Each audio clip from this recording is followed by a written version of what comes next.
This is another interesting part of mathematics, algebra. I'll be starting algebra from simple to complex. Now, anybody, any student can watch the video series and be able to understand algebra perfectly well. Now, here today, we'll be looking into grouping and simplification. What is an algebra? Algebra is a branch of mathematics that substitutes letters for numbers. That's it's a literal meaning for algebra. Let me give you an example on that. For example, if we have x plus 3 is equal to 5. Now, looking at the function x plus 3 is equal to 5, you will see that you have a letter here, that's x. X is representing a number here.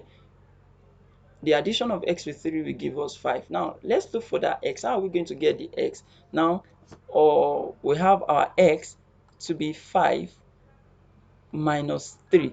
This 3 will come to the other side and the sign will change to minus, and your x is equal to 2. Now put x to be 2, replace your x to be 2 here, you have your 2 plus 3 is equal to 5.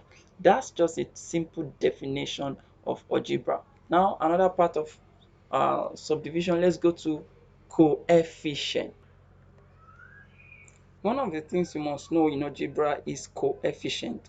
How do you know a coefficient? In algebra, for example, if you have a function like 3x, you can rewrite 3x.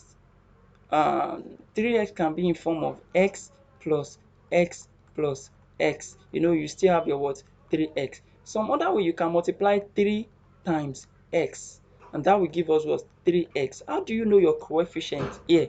Now, coefficient is always a number that is behind a letter in algebra. That's just a simple language, a simple definition of how I can explain it. For example, look at this 3x now. Now, what will be a coefficient here? The coefficient is what? 3. Coefficient of x is equal to 3. Now, anytime they ask you that what is the coefficient of any value in algebra, now look for the number behind the letter.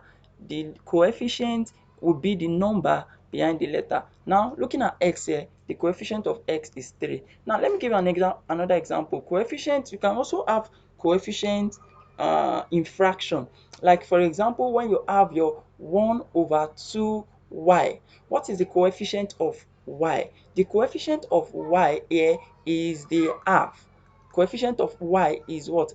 Is half. Now we can also say you have your what? 1 over 2y. And sometimes lastly, you can have a value standing alone in algebra. Let me say, for example, you have x standing alone. Now, shall I ask you this? What will be the coefficient of x? The coefficient of x here will be what? Will be 1. Coefficient what? Will be what? Will be 1. Why? 1 is at the back of x. 1 times x will still be x. But the 1 is invisible. That is why 1 will always be the coefficient of x. Now let's go to another part.